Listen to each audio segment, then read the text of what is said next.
요즘 TV에 핫한 백신 전문가를 한번 저희 채널에 한번 소개할까 합니다. 백신에 대해 궁금하신 거 댓글로 좀 남겨주십시오. 자, 여러분 오랜만입니다. 닥터감치입니다. 자, 이제 뭐 현장에 이 레키로나주, 셀트리온의 항체 치료제가 내려온다는 얘기가 있어서 잠깐 내용 좀 공유해 보겠습니다.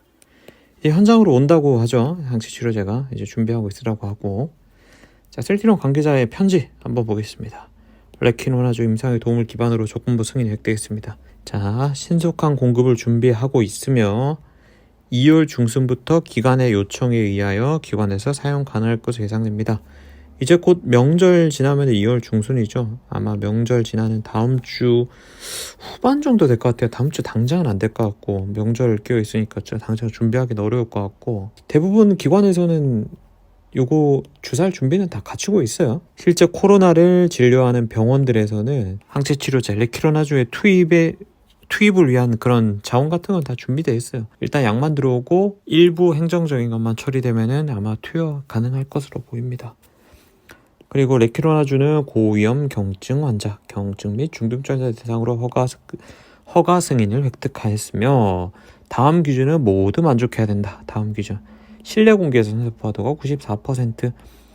이거 한번 여러분들 산소 포화도 기계 꽂아보고 94% 미만으로 낮추기가 굉장히 어려워요. 이하로 낮추기가. 그럼 굉장히 숨차기 힘듭니다. 그만큼 94% 초과하는 사람이 대부분이고요. 보조적인 산소 공급이 필요 없는 자, 95%가 넘는데 굳이 뭐 산소 공급할 필요는 없겠죠. 숨도 안 차고 그러면은. 투여일 7일 이내 증상 발현한 자. 이거 조금 볼게요. 대부분 병원에 오신 분들 거의 대부분은 94%를 처음에는 다 초과합니다. 점점 나빠지긴 하지만은. 그리고 7일 이내. 이거는 우리 코로나 발현 초기에는, 그러니까 작년 뭐 초중순 정도에는 7일 넘는 사람이 태반이었어요. 뭐 입원도 좀 늦어지고 그랬지만은 발견이 빨라졌기 때문에 7일 이내 증상 발현하고 오시는 분들이 굉장히 많습니다. 그리고 고위험군은 이런 사람이 해당해요. 60세 이상, 심질환자, 만성호흡기 질환자, 당뇨병, 고혈압 중 이것 중에 하나만 있으면은 고위험군이래요. 그럼 60세 이상이면 다 고위험군이죠. 자, 보겠습니다. 자, 아직 3상이, 이거 셀트리온 말입니다. 3상이 진행되고 있음에 따라 실사용을 위해 필요한 사항은 다음과 같습니다. 자, 이걸 우리 병원 보고 하라는 거죠. 환자 사용 설명서 제공하고 투약 동의서를 구득해라. 자, 약에 대해 설명하고 어떤 부작용 설명하겠죠. 그다음에 약은 한 번 맞고 몇 분 동안 맞을 것이고 그런 것들을 동의서를 얻어라. 그다음에 의약품 사용 및 이상 사례를 모니터링 실시하라. 실제 임상 2상에서와의 차이점이에요. 이런 것들을 임상 2상에서는 어떻게 해야 하냐면은 요 약을 투여를 받으려면은 요 코 검사 있죠. 바이러스 PCR 검사, 코에 면봉 쑤셔 넣는 검사, 요거를 굉장히 자주 해야 되고 또 환자 다이어리 작성해야 되고 피 검사도 잦고 심전도도 찍어야 되고 막 이래요. 환자분들이 이 약에 대한 신뢰도 확실하지 않았는데 이런 검사도 해야 되고 그 다음에 퇴원하고도 90일간 추적을 해야 되고 총 180일간 전화 상담해야 되고 막 이런 걸 해야 돼요. 물론 병원 올 때마다 돈은 다 주고 그랬지만은 그런 것들이 없는 것 같아요. 보니까 모니터링 실시하고 사용 성적을 조사한다니까 환자한테 그렇게 귀찮게는 안 할 것 같아요. 물론 임상에 참여하는 사람은 좀 다르겠지만요. 임상 3상을 근거로 승인되었다. 그러면 얼마나 많은 사람이 투여 대상일까? 한번 볼게요. 일단은 확진자 중 연령을 볼게요. 60세 이상은 다 고위험군이니까 지금까지 보면은 28% 정도가 60세 이상이에요. 근데 이 60세 이상 사망자가 95% 이상입니다. 그러니까 60세 이상은 고위험군으로 분류하고 있죠. 그러면 요 중에 제일 흔한 병, 고혈압을 가진 사람, 이 사람은 고위험군이에요. 20대 5%, 9%, 20%, 35%니까 요걸 계산하니까 전체적으로 20대에서는 전체 코로나 환자 중에서 고혈압 환자 비율이 0.75 이렇게 계산되겠죠. 50대 이상 35%니까 얼추 작아도 10% 조금 넘네요. 10% 조금 넘는 사람이 50대 미만에서 고위험군의 고혈압 기준으로만 봐도 해당하겠다. 그러니까 11.2%가 60대 미만 고혈압 환자. 그러니까 코로나 진단된 환자 중에 60대 미만의 고혈압으로 봤을 때 고위험군의 비율은 약 11%. 다른 거 겹치는 사람도 많겠죠. 그러니까 최소한 잡아도 이 정도 된다는 얘기입니다. 불여다하게 잡아도 40%가 치료 대상자에 해당된다. 근데 이거 좀 통계적인 오점이 좀 많죠. 언제 진단되냐에 따라서도 좀 다르고 실제 7일 이내 확진자가 얼마나 되냐에 따라 다르겠죠. JKMS에 나온 논문입니다. 여기서 조금 유추할 수가 있어요. 자, 여기서 중증도, 입원 당시에 중증도가 3점 이상인 사람은 요게 산소 필요한 경우거든요. 산소 치료가 필요한 경우. 실제 3,060명 중에서 우리나라 논문입니다. 우리나라 코리아. 산소 치료가 필요 없는 사람이 2,585명이네요. 그러니까 아주 많은 비율, 25 나누기 30 해도 83%가 산소가 필요 없었다. 물론 83%가 다 해당하지 않겠죠. 어린 연령층 다 줘야 될 거고, 이 중에 고령층만 들어갈 거기 때문에 고령층 들어갈 거고, 기저질환 있는 사람들이 들어갈 거기 때문에. 자, 어쨌든 이 환자 후보군이 굉장히 많다는 걸 제가 얘기 드리는 거예요. 근데 우리 병원, 제가 일하는 병원의 코로나 환자들을 분석을 해봤더니 한 94명 분석해봤어요. 최근 퇴원 94명을 분석했더니 고령 환자 대부분이에요. 이것도 시기에 따라 물론 다르지만은 이때가 환자가 폭증할 때잖아요.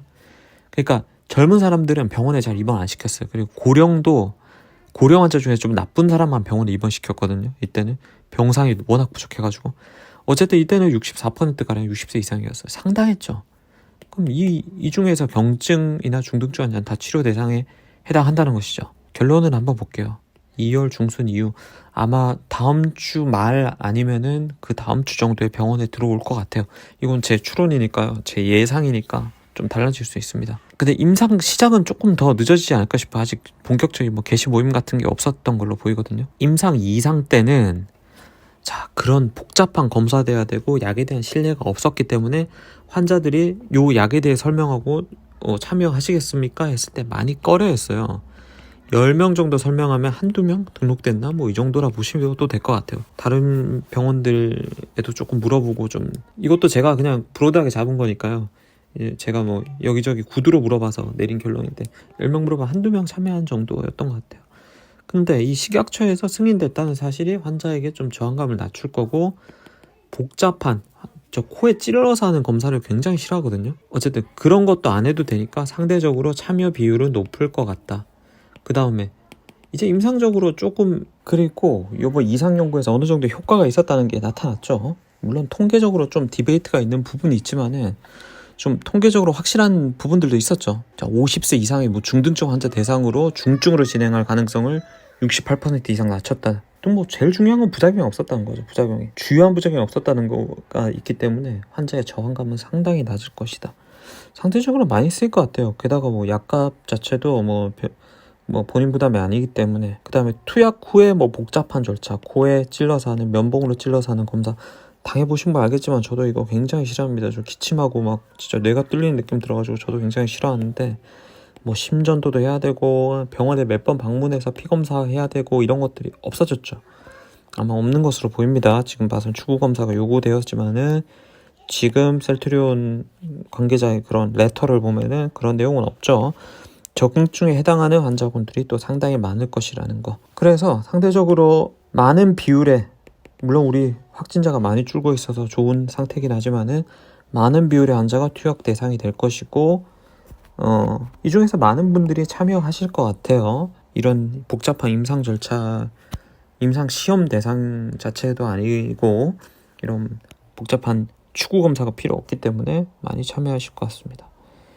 근데 실제 임상에 등록된 사람은 그런 검사를 다 해야 되겠죠. 물론 디자인이 어떻게 나오냐 잘 아직 모르겠지만 실제적으로 환자 숫자가 많아져 통계적 유의성 확보에도 유리할 것. 임상 이상에서 통계적으로 좀 문제가 있었던 부분들이 있었죠. 야, 이거 통계적으로 신뢰 구간이 이렇게 겹쳐버리는데 이게 효과가 있다고 할 수 있냐, 이런 것들이 많았죠. 근데 임상 이상은 이런 통계적인 유의성을 확보하는 게 목표는 아니기 때문에 이번 3상에서 환자 숫자가 많아지면은 통계적인 유의성 확보가 좀 유리해질 것으로 예상됩니다. 중증 발생률이 54%를 낮췄고 50세 이상 중등증 환자 68%를 감소시켰다는 결과. 자, 이게 아마 환자들의 저항을 많이 낮출 것이다. 이를 바탕으로 고령층 환자가 이 약으로 조금이나마 덜 나빠졌으면 좋겠습니다. 자, 간단하게 정리해 보면은 아마 약은 회사 입장에서 이미 투여할 준비는 완료돼 있고요. 그 다음에 각 병원들 입장에서도 준비 다 돼 있어요. 초저온 보관 이런 게 아니기 때문에 병원에서도 투여 준비는 돼 있어요. 뭐 일부 전산 같은 것들만 좀 처리하면 되죠. 그 다음에 환자 입장에서도 신뢰할 수 있는 데이터들이 어느 정도 확보되었고, 그 다음에 안정성 문제가 어느 정도 확보되었고, 그 다음에 비용 문제도 좀 양호하고, 그 다음에 식약처에서 승인했다는 것 자체가 환자들한테 좀 안도감을 주겠죠. 물론 이게 요거 자체가 모든 걸 바꿀 수 있는 게임 체인저가 될 수는 없죠. 경구약 같은 것들이 좀 나와주면서, 타미플루 같은 경구약 같은 게 나와주면서 근본적으로 이런 중증도를 팍팍 낮춰주는 아주 초기 치료에 좋은 이런 약들이 좀 나와주면 좋겠죠. 그런 약들이 몇 개 후보군들이 있습니다. 이것도 어쨌든 요거 자체가 요 고령층 환자, 중환자를 좀 줄일 수 있는 역할을 해줬으면 좋겠습니다. 요즘 TV에 핫한 백신 전문가를 한번 저희 채널에 한번 소개할까 합니다. 백신에 대해 궁금하신 거 댓글로 좀 남겨주십시오. 감사합니다. 닥터가무치입니다.